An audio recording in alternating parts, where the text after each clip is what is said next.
بسم الله الرحمن الرحيم الحمد لله رب العالمين والصلاة والسلام على سيدنا محمد وعلى آله وصحبه أجمعين.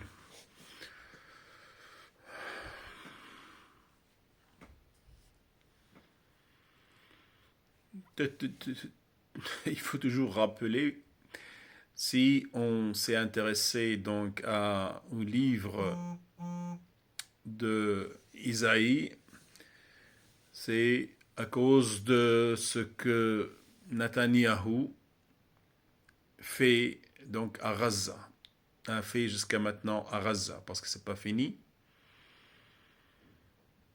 Et donc, être injuste et vouloir que la justice divine soit avec nous, ça va pas. C'est pour ça donc qu'on a dit il faut toujours comprendre ce que Dieu veut de nous. Ça c'est le minimum qu'il faut avoir. Et bien sûr donc appliquer ce que Dieu veut de nous. Après toujours donc dans le 3e chapitre, donc les belles dames de Jérusalem. Il dit, l'Éternel dit, les filles de Sion sont orgueilleuses et marchent le cou tendu et le regard effronté.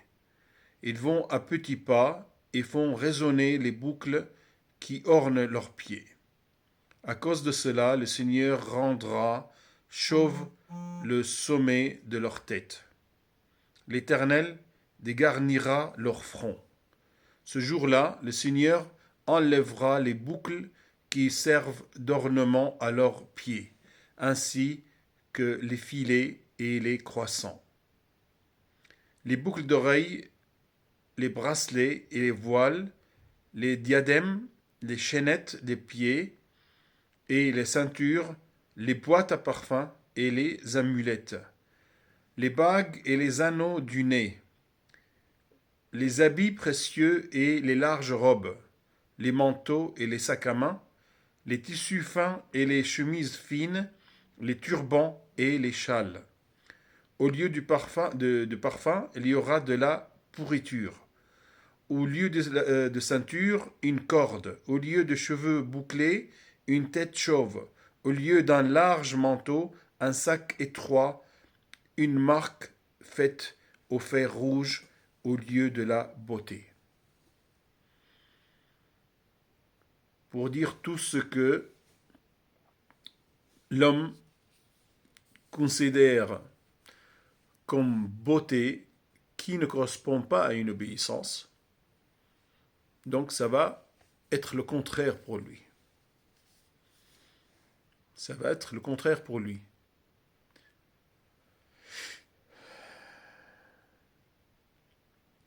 Pour dire un bien ne peut rester un bien qu'avec la volonté divine. Et si nous voulons que ce que nous considérons comme bien reste bien, il faut qu'on regarde comment qu'est-ce qu'Allah nous demande concernant ce bien-là. Ça veut dire comment il faut qu'on l'utilise. Sinon, donc ça va être quelque chose de mauvais pour nous, ça va être un mal. Déjà dans ce bas monde, avant l'au-delà. Dans notre vie, nous allons nous fatiguer, nous opprimer, oppresser. Nous allons commettre des injustices pour acquérir ce bien. Et bien sûr, normalement, si les moyens d'acquisition ont été donc illégaux, bien sûr, les conséquences de ce bien-là vont devenir des mal. Pour dire des mots plutôt. Ou un mal. C'est aussi simple que ça. Un bien, il doit être utilisé pour le bien. Un mal doit être écarté, doit être évité le minimum. Un bien doit être prêché. Un bien doit être protégé. Un bien doit être défendu. Et un mal, il doit être exclu.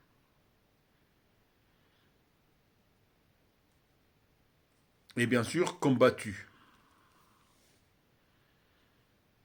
Donc si on veut que le bien reste bien pour nous, voilà ce que nous devrions faire.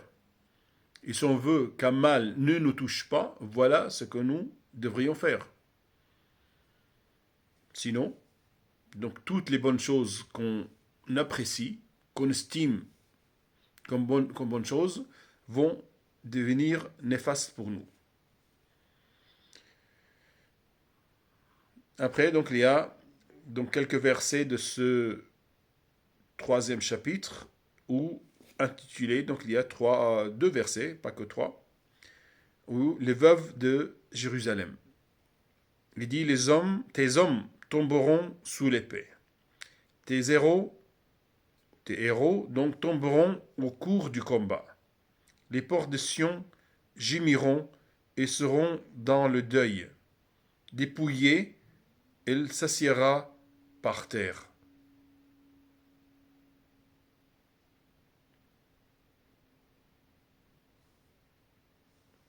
Donc voilà, donc quand la transformation du bien va devenir un mal, quand le mal doit être plus foisonnant que le bien, pour dire voilà ce qui va devenir, voilà ce qui va arriver. Il va y avoir donc une guerre qui va tuer les hommes.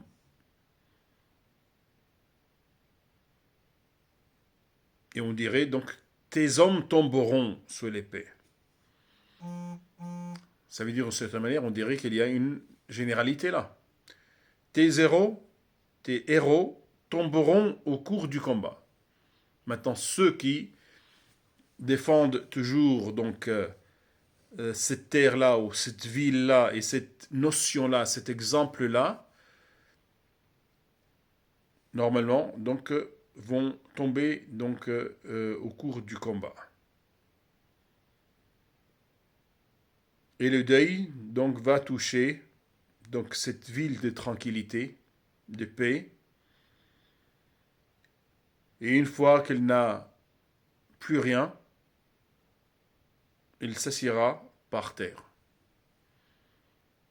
Parce qu'elle est dans l'incapacité d'agir ou de réagir.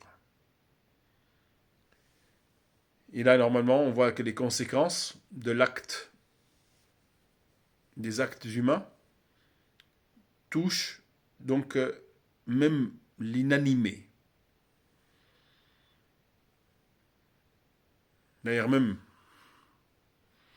Allah Ta'ala nous le dit dans le Coran.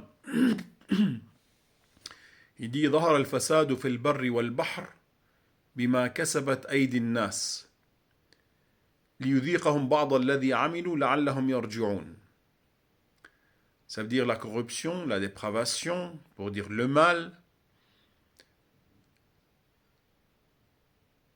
est présent. Donc sur terre et sur mer.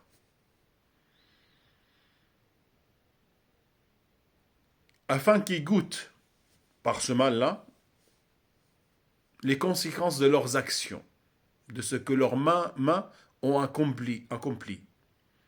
Peut-être, hein, ils reviendront. Reviendront quoi? Ça veut dire reviendront vers Allah.